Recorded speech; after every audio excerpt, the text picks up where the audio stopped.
He's going all the way. 20, 15, 10. Touchdown. Texas Tech takes home the victory.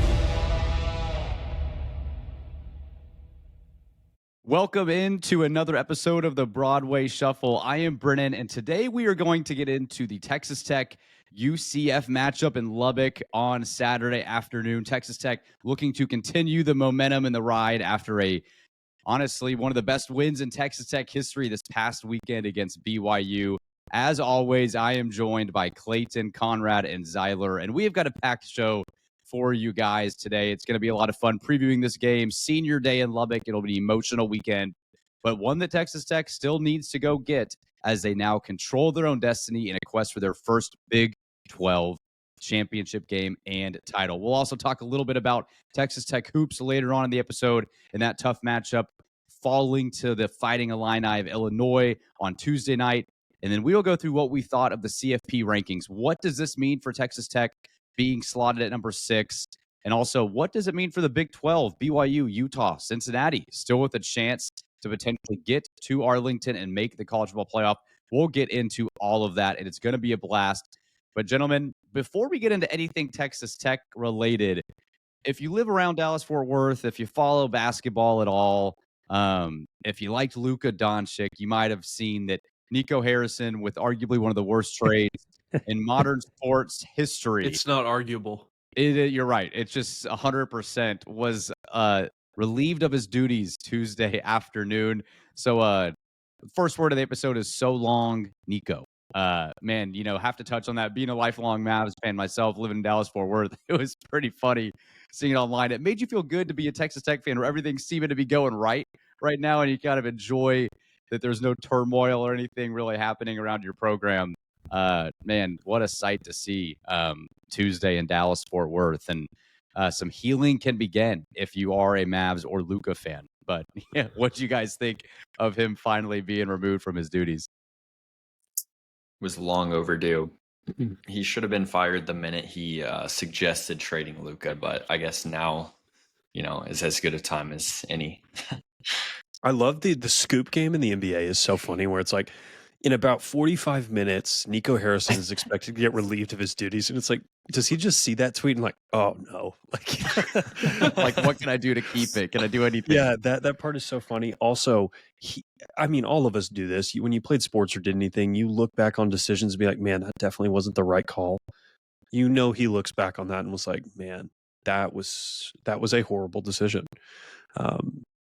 And that would just be a really interesting thing to live with. Like, what is his career next? Who takes a shot on Nico Harrison as their next GM? It's just, I always wonder, like, what happens to these individuals? Do they fade off into anonymity? Do they start a podcast? What happens from here? So, Nico, if you're listening, come on the show. We'd love to have you as a contributor. We wouldn't. No, I would. There's no way he gets another job with the NBA team. Someone also made a funny point, like, because him and Rob Pelinka are friends. So what is like the dynamic of their friendship now? Yeah. But like Pelinka fleeced him so bad that it cost him his job. Like, can you stay friends with him after that? I don't think so. I wish you could just undo the trade. I do love the Mavs talk. It is fun. And if you knew Brennan in college, the way that he talked about Dirk Nowitzki, it was like, maybe he was second cousins with Jesus Christ. One has to wonder. Brennan was quite close. the fan of Dirk. I was. My car is named Dirk. Rest in peace to that as well. Still stuck in Lubbock. I had to venture my way back to Dallas somehow. But yeah, Conrad, Mavs talk aside, man, what a time to be a part of Texas Tech football and Texas Tech athletics. And senior day, 2:30 in the Jones. We are coming off the BYU game. 6 in the country now with the new college football playoff rankings. I mean, there's so much to be excited about here if you're Texas Tech. How do you kind of reset emotionally, do you think, off of that win, off of College game day, and refocus the attention to the task at hand? You still have to play a game, though you are 23.5-point favorites, and you still do need to find a way to win. So what do you expect from Texas Tech this Saturday? Yeah, I don't know how to reset. I'm still basking in the glory of Saturday. I've replayed it so many times in my mind. I have no clue how to reset because it was more than a game. It was the moment. It was taking care of everything that you had hoped to do. And there is a game this Saturday, but it's just hard for me as a fan and what that moment meant to refocus. But again, that's why I'm sitting here on a podcast and not playing on Saturday. I think they'll be ready. I think, another 7 straight sellout at home this year. It'll be a fantastic environment for the Red Raiders to have senior day in. It'll be exciting to watch on Saturday. Will be interested to see how they do respond, because if we're feeling this way, they have to feel this way as well, in terms of, man, that was such a big moment. How do you respond off this game? I don't think they'll have any problems with the UCF, but I do think that focusing in this week has been a point of emphasis, just because you do have to do that to make sure you come out on Saturday and play well. Yeah, Clayton, that was one thought I had too, was that you see this such emotional and like the energy and then the national attention and follow-up from the game. I mean, Herb Street talking about Lubbock being the best place to go. Josh Pate talked about it. McAfee. I mean, Scott Van Pelt. Everybody was just enamored with Lubbock and the love of West Texas and the people of West Texas, which is great. But Nick Saban always talked about don't drink the rat poison, and like let's get moved on to the next week. Are you concerned at all that this could be somewhat of a trap game? Is there just such a talent discrepancy here where you could come out flat and not worry about it, or do you expect Texas Tech to come out with their foot on the gas pedal? Yeah, I think there would be a possibility for that in some other circumstances, but with the game being at home, senior day, like you said, one of the worst teams that you'll play all year. Definitely not the worst, though. I feel like those things would come into play in other areas, and also like there's no way that Joey McGuire is just letting them coast now, knowing that they have 2 games to win until Arlington, and their goals are higher than, even just making it to Arlington. So I'm not concerned. I feel like this team is just different. It is funny, to your point about, like, I feel like the story of Saturday was really everything but the game itself. Like, it was kind of the lead up and just like the atmosphere and like basically paying off all the money you spent, but not really the actual on-field activities. But yeah, I don't know. For me personally, I'm not worried about coming out flat or like a letdown, being that it's senior day, your last home game until the playoffs at least. But yeah. Z, are you concerned at all with the health? I mean, if we're going to get into it, like Baron Morton limping throughout the game, the news has come out about his injury, that Joey Presser, him being in a boot. Like, what are your concerns for Saturday? Should we, as fans, should we have any concerns? Hey, if you haven't already, make sure you subscribe to the Broadway Shuffle. We're talking Texas Tech sports, bringing you game previews and reactions, conversations with players and coaches, as well as our honest opinions. Hit subscribe, jump in the comments, and be a part of the conversation. Now back to the show. Yeah, I think, one, I'm thankful that you're playing in Lubbock Saturday and not going to West Virginia or like going to some sort of really weird travel spot. I do think there's just no way the energy is the same as it was Saturday. They're going to have to manufacture some of that energy, even though it's at home and I expect it to be a good crowd. It's just not going to be the same. It's going to be diminished. Pat's not there. Game day's not. It's just different. The things that I'll be worried about first and foremost will be Barron's health. Can he make it through the whole game? And then some of your other players. I mean, you got to go out and win the game, and we'll get into UCF in a little bit. This is not Oklahoma State. This is not a team that you're going to be able to throw out Mitch Griffiths all game and say, yeah, we'll just dominate. Now, I think you should win this game handily, but you're going to have to play a decent game, and they've got talent. They recruited scholarship players to win games in the Big 12. You're going to have to come out and execute, especially offensively. This is a good defense, and they're not just going to let you walk up and down the field. So those are kind of the things that I'm worried about. The Barron question lingers heavy on my mind, and I know it's something that we'll talk about a little bit later, like should you just rest him for the whole game? But those are kind of the things that I worry about. Slow starts and then Barron's health. Who are some of the guys with Central Florida that you think we need to be looking out for? Yeah, offensively, they're going to start either a kid named Taven Jackson or a kid named Davi Belfort. Both are dual threat. Tough years for those guys so far.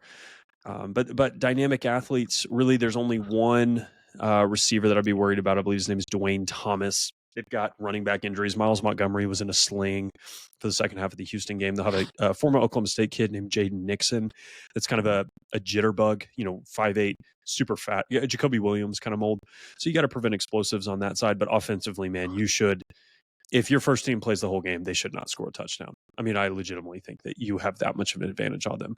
Now, defensively, this is a team that's very similar to Houston, Arizona State, Kansas State. Like, they can pose some challenges for you, especially on the defensive line. A guy named Nigel Kelly and Malachi Lawrence, I think easily the best tandem of edge rushers that you've faced this year. Those guys are awesome. I wish they were on our team. I mean, they are top flight NFL talents. Now, both of them got hurt in the Houston game, so there's a chance neither of them play. By the time that you're listening to this, the injury report will have come out. But they had a kid last week that had 3 interceptions, Philip Dunham.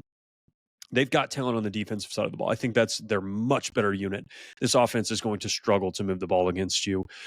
But offensively, this is going to be tough sledding. This is going to be a unit that I think a 35 to 40 point output would be very acceptable to me. They've got talent, and they should be able to play with you a little bit on that side of the ball. Conrad, is this a scenario? We had this conversation a couple weeks ago where we're talking about, okay, is Will Hammond, should you just start Will? Should you let Barron rest, give him the opportunity to heal? Unfortunately, with where Barron's injury is at, this isn't a situation where it's a 1 to 2 week deal and he's going to be 100%. This would be, you'd almost have to rest Barron until the semifinal or the potentially, a quarterfinal game for him to feel close to 100%. So for the people asking for the questions there, it feels like, no, you've got to just put Barron out there. You can't afford to play with your food at all and hope that he stays healthy. No. I mean, he's already not healthy, and it could get worse. But at the same time, you're not the same team without him out there, and I think we know that. And so you just have to protect him, and that's why it's so big for the offensive line, the tight ends, the receivers, the backs. I mean, it is imperative that he stays healthy, that you block well, that you keep him upright, that no quarterback runs are called.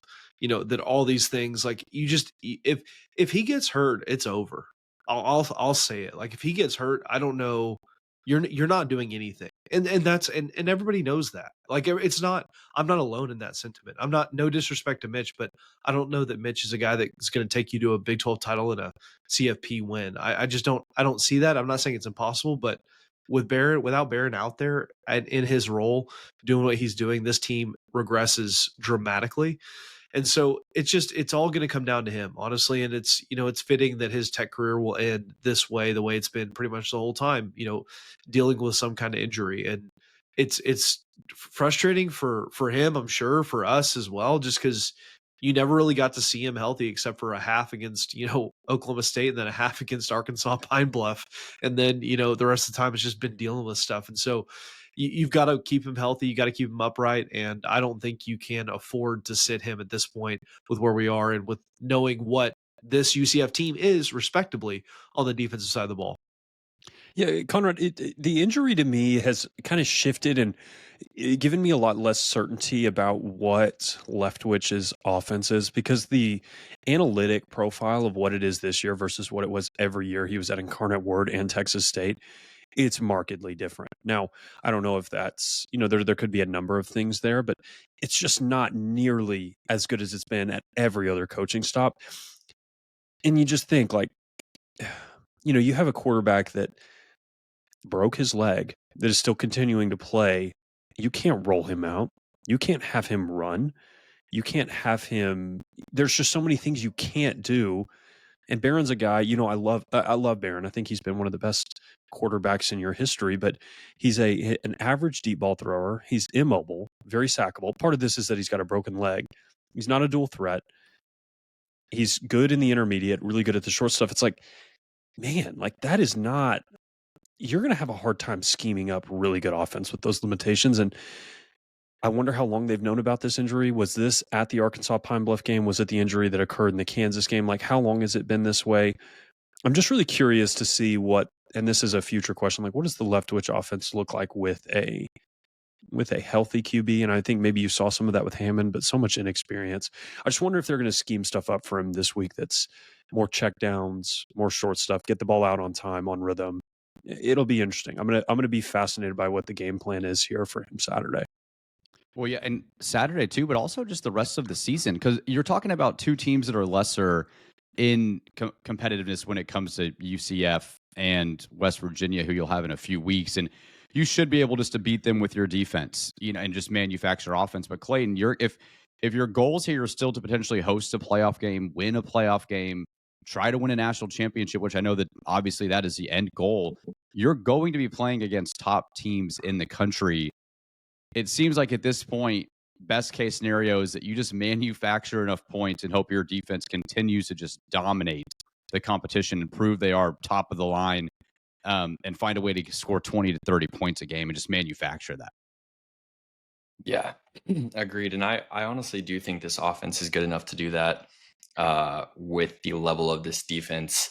I think if you had like a top 15 defense instead of like a top 3, this offense clearly isn't good enough. But I also think maybe the offensive struggles are a little bit overstated because of how like clunky it looks sometimes. But I mean, that was still the most points that BYU had given up all year. And you're a drop away from putting up 36. Yeah, it's a good defense. I don't know. I thought, and I know we're going to get into the college football playoff rankings in a bit, but I thought the committee saying like our red zone struggles in our offense is holding us back from 5 is hilarious, considering like Georgia has put up less points on, similar defenses a bunch of times this year.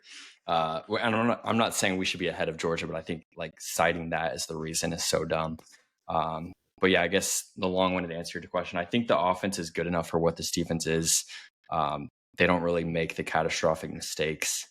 Granted, they have more 3-and-outs than I would like, but I think they can put up enough points to win, even 1, possibly 2 playoff games with this defense.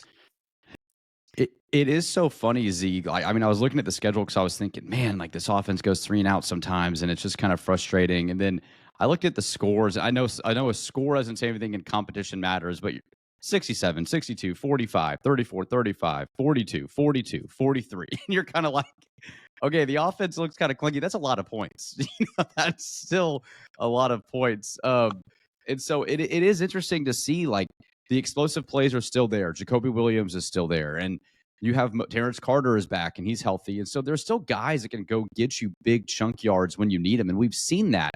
And that sustainability of those guys being able to produce those plays, it's just not going to look as sexy as you would want it to, or as crisp and clean throughout the course of the rest of the year. But this is a year where you don't need the offense to be that. We're so used and accustomed to like, man, we need this offense to go do that. But for the most part, they actually have. It just hasn't looked the same. And you also are just relying on a top 3 defense in the country, which is okay. A lot of teams that have top 3 defenses in the country end up playing and winning national championships. So I don't know, what would you rather have? Like, I would take the defense and the studs on the front line and consistently getting stops and turnovers than flashy plays all the time. I would take that probably 10 times out of 10. Or if I'm Ohio State, I'd take both. Ohio State has both. Yeah. And they do have both. It's funny thinking about this defense and how good it is. And I don't know if you guys have ever, received any, pushback from, oh, you guys play in the Big 12. You're really not, you're not actually that good. And I've gotten some of that this week, and I'm just like, I don't understand how you can watch this defensive front and even the secondary as well, just the whole unit, and say like, this defense would not cause problems for Ohio State, for Alabama, for Ole Miss, for every single top program in the country because of how talented they are. And, I was thinking about it like, okay, if you're Texas Tech and you're, we're going to talk about the playoff rankings in a second, but thinking about Texas Tech and where we could go, it's like the defense was always going to be your calling card this year. At least that was my thought. Not that the offense couldn't be good. It isn't good, but looking at everything, it's like, man, why can this defense take you to at least one playoff win? The offense doesn't have to be that good. It's just frustrating for us as Texas Tech fans not to see. Again, it's not a bad offense. It's a great offense, but just not to see what it was in years past. I also think it's just like I think that's fair. Sorry, Brennan. Go ahead, Chloe. I think it's really just the passing offense. Like, It's probably the best rushing offense that you've had in a long time. I think we rushed for another 200 against BYU if you don't count the sacks, right? Yeah. Mm-hmm. So, you've rushed for 200 yards in like half of your conference games.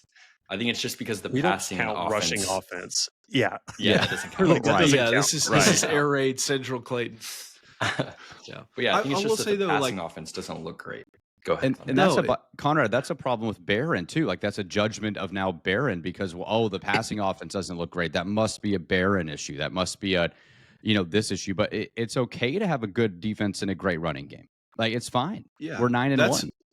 That's fine. And I will say though, passing offense, somebody's got to throw it, but somebody's got to catch it too. And we've had plenty of drops this year that have drastically impacted not only Will or Barron, but Will as well. And so it's like, it's not just one guy. But I mean, if I'm a defensive coordinator and I'm facing Barron, it's like, no, again, I'm not disrespecting Barron. It's just like, man, that's a really easy game plan. Like what Zyler alluded to earlier. It's like he can't move. He's an average deep ball thrower. He's good short, good intermediate, but at the same time, he cannot move. And there's a chance that because of his injury now, he doesn't even finish the game. And so it's like, man, that's a guy. He's a great quarterback. He's one of the best in our history. But right now, where everything stands, it's like, that doesn't scare me from a passing standpoint if I'm an opposing defensive coordinator. Yeah, like you said, the game plan is there's no threat. Like when you play Avery Johnson, every time they drop back, it's like, oh, is he going to run? There's none of that threat when Barron's back there. And that's really been his case the whole time. It's just, man, it's kind of limiting to the offense. And once again, this isn't like an anti-Barron take. It's just kind of where he is. And the nice thing is the bye's coming at a great time. You finish this game, you'll get, 2 weeks to get ready for the next game. And then after that, you would have some time off for the Big 12. So he could get a lot healthier by the time the Big 12 championship rolls around. If you're there, if you're fortunate enough to play there. So that gives me some hope. His injury's hopefully not going to get worse. It's just, he's got to stay upright because you're like Conrad said, I think you're pretty sunk without him. No offense to Mitch, but there's a reason that he's where he is on the depth chart. And once again, no offense to Mitch. It's just, tricky spot for your team right now. I had a friend send me Mitch Griffith's highlights against Elon from Wake Forest. Looked pretty good, I gotta say. He was throwing some deep balls there. So not all hope is lost. I mean, he has played quarterback, and your quarterback production, Conrad, has actually been decent. Like if you combine Barron's numbers, Will's numbers, Mitch, like. You've had a decent year at the quarterback position. It hasn't been bad. It just has not been what we're used to. It hasn't been our dream, right? Let me throw in a overreaction reality for you guys. If Barron gets hurt, Texas Tech season is over. Overreaction or reality? Overreaction. Overreaction for the Big 12 for sure. I don't know if I'd pick us to win a playoff game. Depending on who you get. Depending on who you get. If we get the group of 5, I would still pick us. I would still have us win. Home. I would still have us win at home that game. Yep. Can we transition into the playoff talk here in a moment? Because I was going to get to the playoff, but the injury. Do you want to touch on the injury report real quick? I know we teased that. So you never know, because I scroll down just beyond on the Big 12's website. Utah said no injuries to report. They have none. Everybody's completely healthy. Nice. Screw those guys. I appreciate them doing all that just to not make the Big 12 title. Just kidding. They probably actually will end up making the title. But Cam Fancher's going to be out. That was expected. Nothing on Taven Jackson or Davi Belfort, so I'm assuming Taven Jackson's going to start. But the real ones, Braden Marshall, they're starting nickelback. He's doubtful. I'm going to assume he's not going to play. The other important ones, Malachi Lawrence, Miles Montgomery, Najee Kelly, those guys are all questionable. So I'm going to just assume you expect to see them. Your tackles have got their work cut out for them, man. It'll be the toughest matchup that you've had. Maybe not. Neither of them are as good as John Henry Daly, but those two are better than any two that you've seen all year. So it's going to be tricky. Yeah.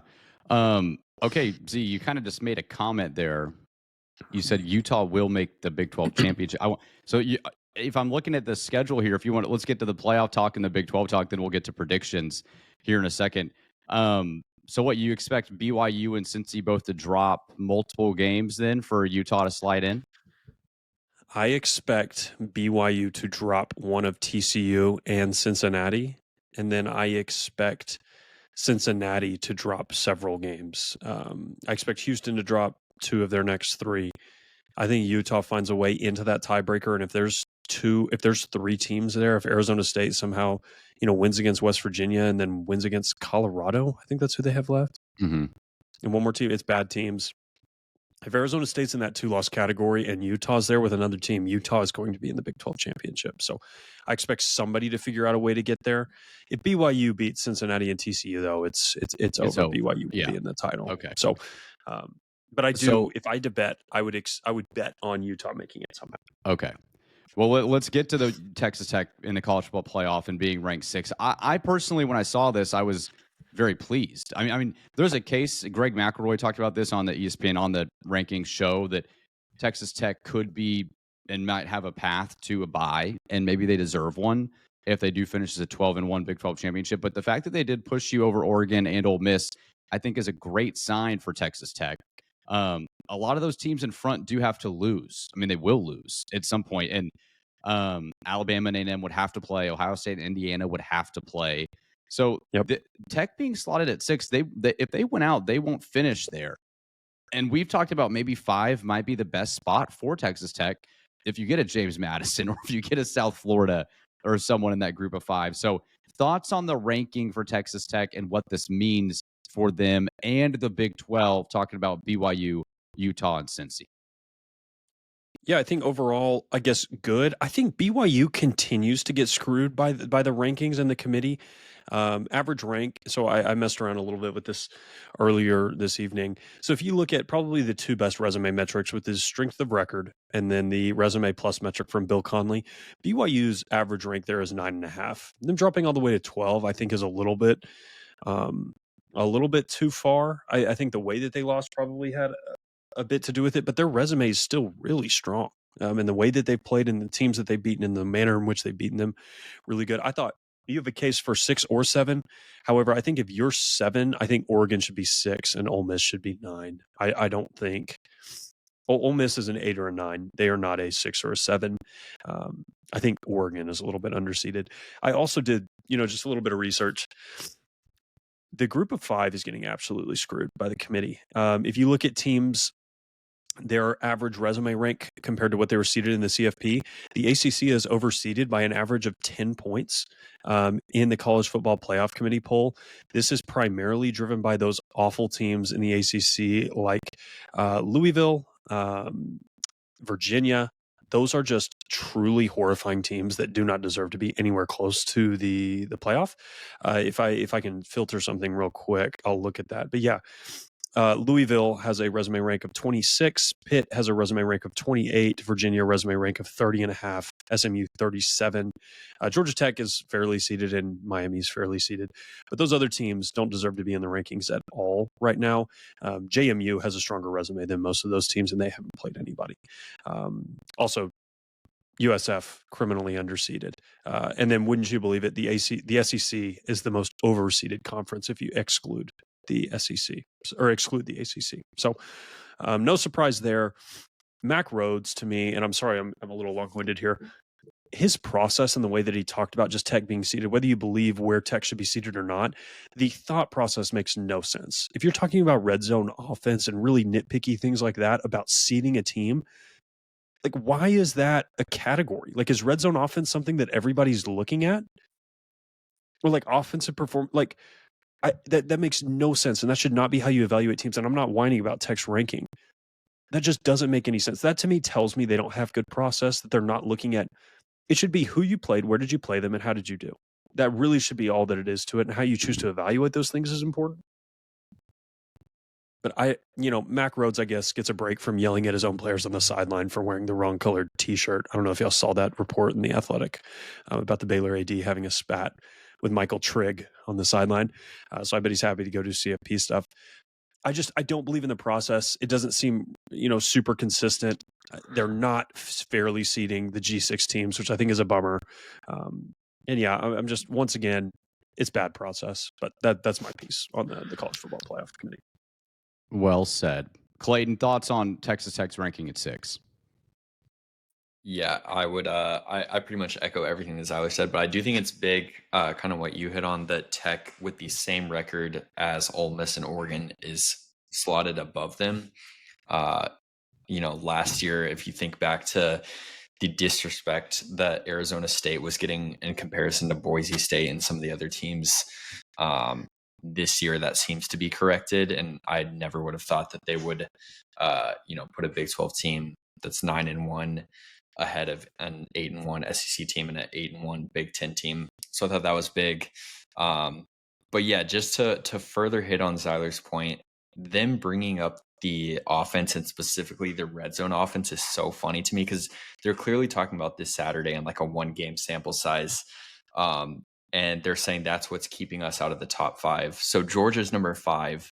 They have played a few defenses similar to BYU and Bama, Auburn, and Florida. They've scored 21, 20, and 24 against those teams. They also gave up 41 points versus Tennessee, but none of those, I guess, are enough to look at. And I'm not even saying that Tech should be ahead of Georgia. I actually don't believe that, but that's just so funny that is like the thing that they honed in on. Yeah, such a nitpicking metric, Conrad. Yeah. I don't know why we're surprised Mac Rhodes is the AD at Baylor. I mean, it's kind of on brand.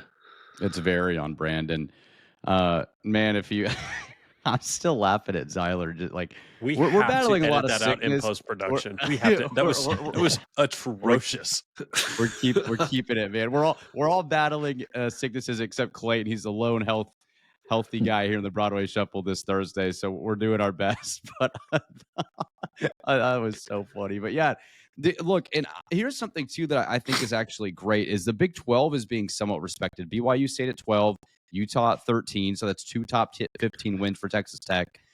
I like that, and I do think that there's a lot of, and since he's at 25 and they have a path, right?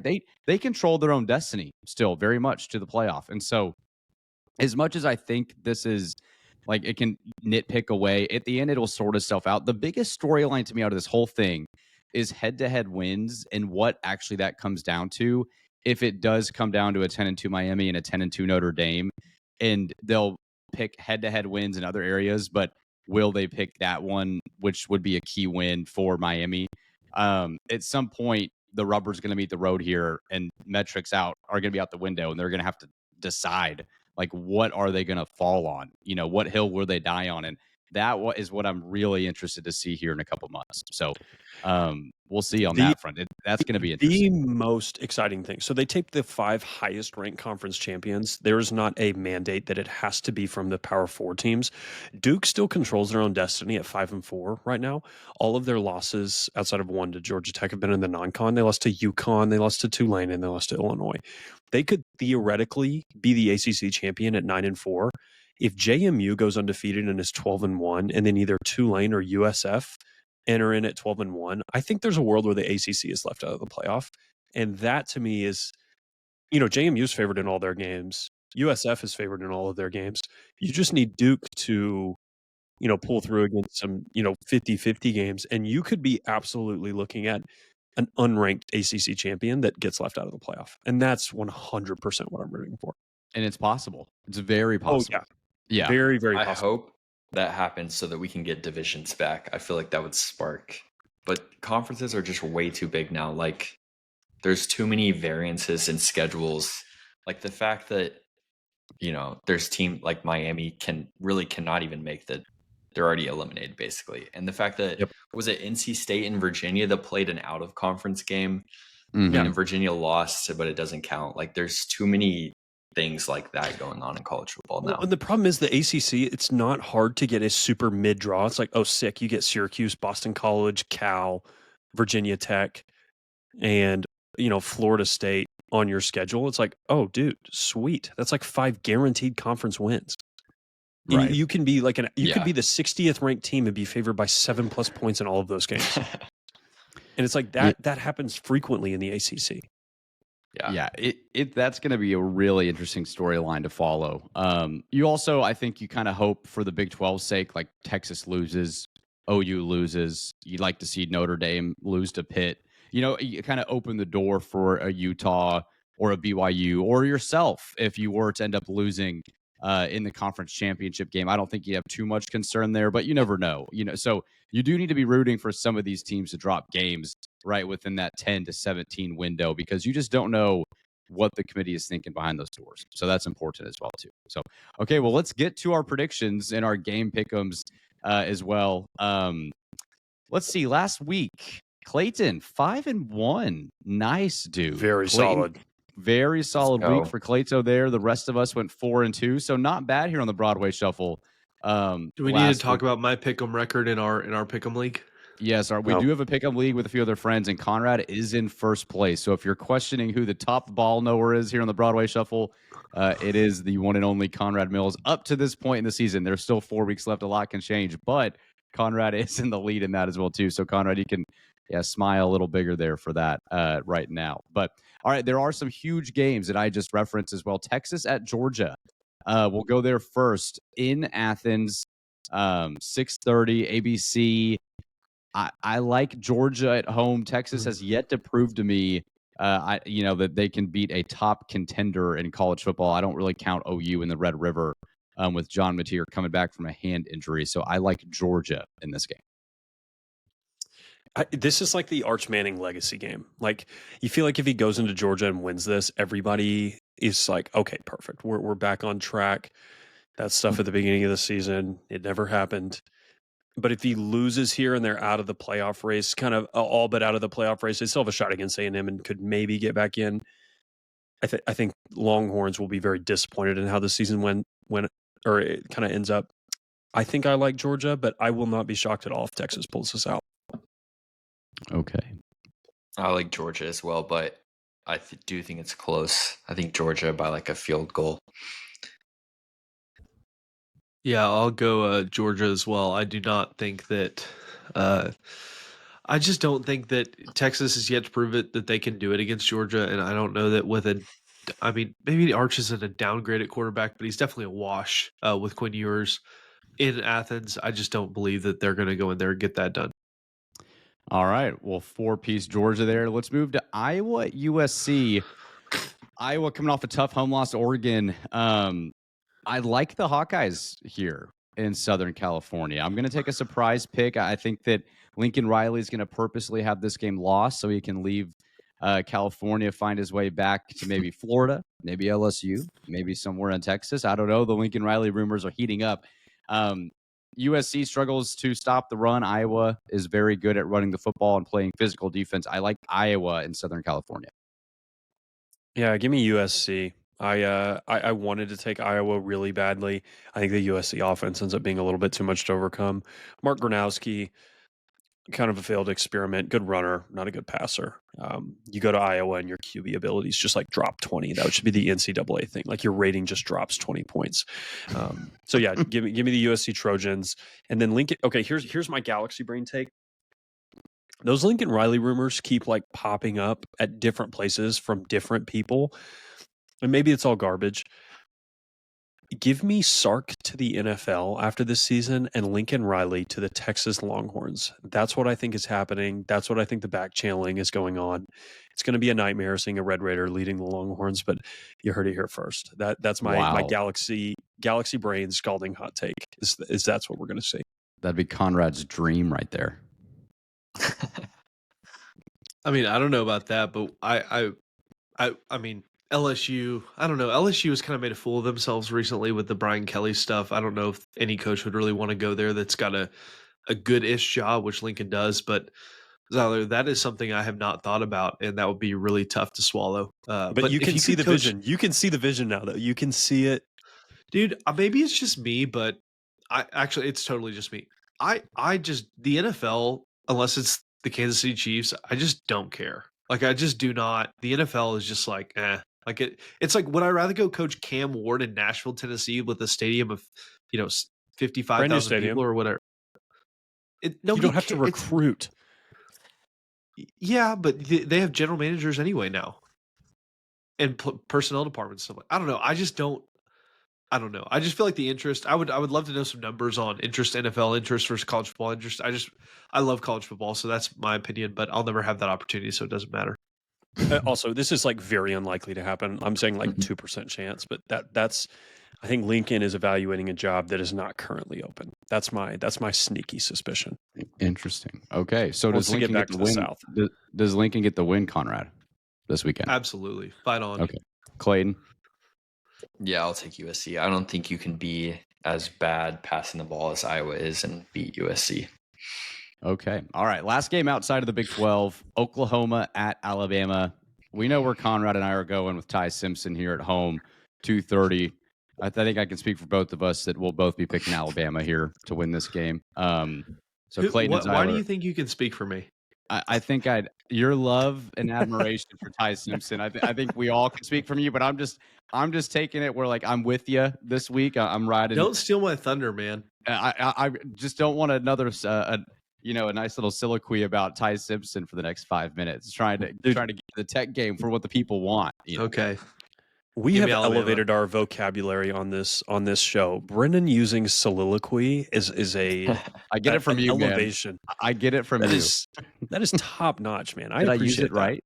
Did I use it right? Yeah, I've got it up here on my computer screen. I think we would probably use Conrad's description of Ty Simpson. I think we could go a little more PG-13 in the way that he talks about Ty Simpson, but I think soliloquy is apt in this particular moment.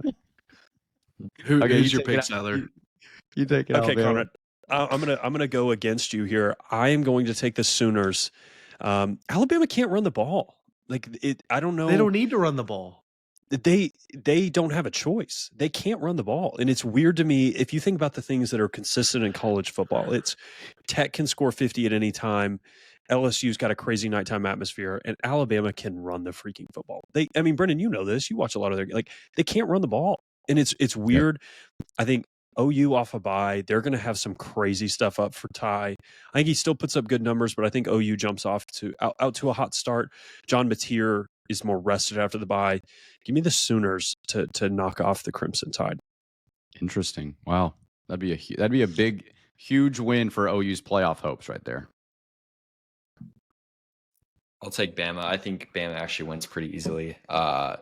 I know that they can't run the ball, but OU's defensive strength is stopping the run, but that doesn't really help against Bama because anyone can stop their run. So I feel like the matchups of strengths versus weaknesses is just not a good one for OU playing in Tuscaloosa. And maybe the bye helped, but I still don't think John Mateer is fully healthy. Like, he hasn't looked good since his injury, so I'll take Bama. Okay, also, as we go on, I don't know that I can think, if this game happened today, Florida State beating Alabama, I cannot think of a more shocking result in the last, 3 years of college football than that. Knowing what those teams ended up becoming, that is an unbelievable result. Florida State is going to fire their coach, and they beat Alabama to start the year. That's a great point. It's also not just the result, but the fact that Florida State just looked way better than them. Yeah. It's not like they won flukily. They just handled them. Yeah, just beat them. It's so strange. Yeah, and if Alabama does win, I believe they would clinch a spot in the SEC championship game. They are undefeated in the SEC. They play that Division II game, and all the SEC does in November, and they get Auburn. So a big week for the Tide there in Tuscaloosa. Okay, let's get to the Big 12. We'll go quickly here and then get to Texas Tech. Arizona at Cincy. Again, Cincy controls their own path. They went out. They have this game. Then they get BYU. Is Cincy going to overlook Arizona here and find a way to not make that BYU game a win and in for the Big 12? Yeah, give me the Wildcats. They're sneakily one of the better teams, a top 5 team in the Big 12, whatever that means for you. I like Arizona to pull this out, and kind of Brent Brennan re-announces himself as a good coach in this conference. Noah Fifita's been having a sneakily good season in the Big 12. They can defend. I think Cincinnati, if Arizona is up to the task physically on defense, I think Arizona can compete with this team. They can throw the ball on Cincinnati. I think it's going to be a dogfight. And I think you could get a little bit of Cincinnati looking forward to next week with that, massively pivotal BYU game. So give me the Wildcats in a little bit of an upset. All right. I like Cincy I like Cincy here at home. I think it sets up a great Big 12 matchup, BYU Cincy, that I want to see. So give me the Cincy at home. I'll take Cincy at home as well. I like Arizona. I think they're just the better team. I know it's at Cincy, but I think Arizona figures out a way to win. Let's go. All right, I'm 2-2 there. We like champion. it. We need some more division here. We've all been aligned the last couple of weeks, so we do have some different picks this week. That'll be interesting. All right, Utah Baylor. Utah at Baylor this weekend. What do we got? Conrad, can I speak for you here? Absolutely. I'm going to do my right best ahead. Conrad impression. Brennan, where's the game played? It's in Waco, Conrad. Advantage Utah. The logic is impeccable. That was perfect. That was perfect. Okay, so this is the immovable. I'm back to Z. I'm not Conrad anymore. This is the immovable object meets the unstoppable force. It's Dave Aranda in a game that could get him fired versus the awful Baylor defense against that Utah line. Can Dave Aranda pull one more, rabbit out of the hat? I do not know, but I will tell you this: my mortal lock of the week is Utah -9.5. I think they steamroll Baylor. I think it will be up to Utah how many points they score. I think Dave Aranda gets fired unceremoniously after the game, and a new era begins in Waco. That's what I'll be taking this week. Who's going to be the coach? It's actually going to be Mac Rhodes. He's going to be the athletic director and the football coach. I think they'd throw their hat in for Eric Morris. I think they would look at, maybe Jeff Traylor. I think Zach Spavital would actually have a decent, chance of getting elevated. I don't know. The private school searches are always really interesting and played a little bit closer to the chest. But yeah, I think this is because they can afford good candidates. I don't know. I wonder who Baylor, if you're firing Aranda, and I think it would be justified after this season. Who are you firing him to go get? If it's Eric Morris, I think I get that. Oh, that would be amazing. He just completes the private school trifecta, and they all hate him after the next 5 years. SMU hates Dykes, TCU hates Dykes, and then Baylor Lashley goes to TCU. That would actually be funny. Love that. I would love if Ray Lashley went to TCU. Dude, I feel like the Jeff Traylor ship is kind of sailed. I feel like same with GJ Kinney. Yeah. Mm-hmm. Which little known fact, Jeff Traylor turned Tech down, right? Yeah, he turned. The hope was that he was getting the UT job the next year. That was what was conveyed to him, according to unnamed sources. An all-time fumble. Yeah, now he's stuck at UTSA complaining about their facilities. So, so sometimes you never know. I like Utah as well, though. Z, I know Conrad likes Utah. Clayton, you going Utah? Yes, I will take Utah. All right, 4 on Utah. All right, final game. Conrad, do you want to talk about Baylor? Sorry, I realized no, favorite. He said it was impeccable. No, I'm good. I can't wait to. Brennan, I will say this: if Dave Aranda gets fired, he's not your Tommy Tuberville of the week. He's mine. I'm claiming that now. You can have him. I'll pick Nico. I can pick Nico Harrison this week. Okay. Conrad, we'll go to you first. So for TCU at BYU, does TCU play spoiler in Utah this weekend? No, they do not. BYU defense absolutely suffocates that TCU offense, and the Frogs go back to Fort Worth, very upset, very sad. So I'm going BYU. I like the Cougars here as well too. Bounce back from the devastating loss in Lubbock this last weekend, and again, I want to see a big time Cincy BYU matchup. I think that would be great for the conference to have another 9-1 type game in mid-November, late November. So give me the Cougars here. I'll be rooting for them this weekend. Yeah, I think I like BYU here. It depends how quickly do they flush that game. Can they move past it? What is their freshman QB like? TCU's got the defense to kind of hang here. They can stop the run a little bit, and they've got the defensive line. If Josh Hoover has a really good Josh Hoover game, they can play with BYU. They can get stuff done, and BYU will give up the explosive run. So I don't know. I think I like TCU to keep it close, but I think BYU wins it in the end. Yeah, I like BYU as well, being in Provo. I also feel like TCU, I don't know. I feel like I could see a drop-off in energy from them now that they're eliminated from the conference championship. It's what do they really have to play for now? Yeah. So I'll take BYU. They could play spoiler here. I mean, getting Cincy or get BYU, they get Cincy. TCU could really play and Houston. Yeah. So TCU could go on a little run here and kind of knock all these people out and set Utah. If you're a Utah fan, you're rooting for TCU crazy here the next couple weeks. So they have a chance still to make some noise if they wanted to and cause disruption in the conference for sure. If is Hoover a junior? Yeah, I think he's a junior, right?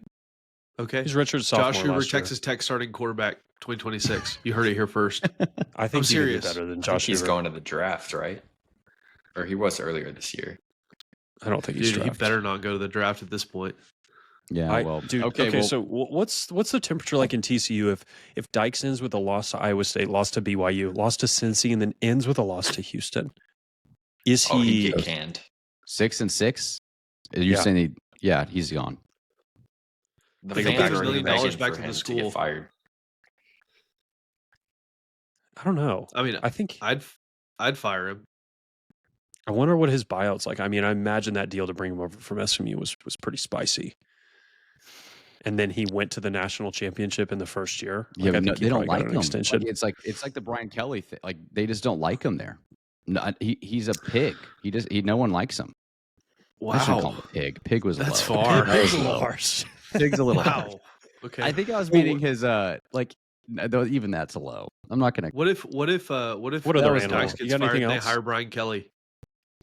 Oh, dude, Brian Brian Kelly Kelly would to be TCU. a perfect fit at TCU. He'd be perfect. He'd win 6 games a year, and he would yell at everybody, and it'd be great. Yes, Sign me that'd up be for that. great. Well, okay. Well, final game, the big one. I should start doing like a Reese Davis hype up every time we pick Tech, like set the scene. But no scene to be set this weekend. Texas Tech hosting the Knights. We've talked about it. We've played it out. What are our score predictions for Texas Tech at home this Saturday? Senior day, going to be a great day in Lubbock, emotional day. Going to miss a lot of these guys. Chance to go undefeated at home. I like Texas Tech in this one, 34-3. I have yet to get the under on a Texas Tech game correct when it comes to the opponent's score. So I'm going 1 field goal here. And then I think Tech's offense will do what we talked about earlier, just find a way to kind of manufacture some points and just kind of blow this team out here and enjoy senior day, ride Mitch Griffiths off into the sunset. Yeah, give me Tech 28-0 at the end of the first half, ends the game 38-6. Darren Morton only plays the first half, and it's kind of just a ho-hum second half that everybody's just kind of running out the clock. So that's what I'll take. Yeah, I have similar thoughts. I'll take Tech 41-7, but I think it's 41-0 going into the fourth. I think they get a garbage time touchdown on like our second string defense. But honestly, I think the playoff committee mentioning our offense will inspire Leftwich to, pull out some stuff in the offense to play well. So I think they put up 40. Also, a stat on our defense I saw today that is incredible. There's a stat, defensive FEI, basically just like opponent adjusted how good you are on defense on a drive-to-drive basis. Tech right now is at 0.96. The only 2 teams that have matched that since 2007 are 2016 Bama and 2021 Georgia, both of whom played in the title game. Wow. Oh, my word. It's a good I sign did of not things see to that. come, potentially. Wow, Clayton. That's with the amazing. bomb. Yeah. Wow. Well, in that same spirit, I will take Tech 38-0. They're not scoring on us. No way is UCF going to put a point on the board against Texas Tech. That just can't happen. It'll be Oklahoma State all over again. So Texas Tech 38-0. I love that, man. Any basketball thoughts before we get out of here? JT Toppin's legit. Best player in the country. You're missing some big guys. Tough road game. I'm not concerned at all. I think your team's going to be really freaking good.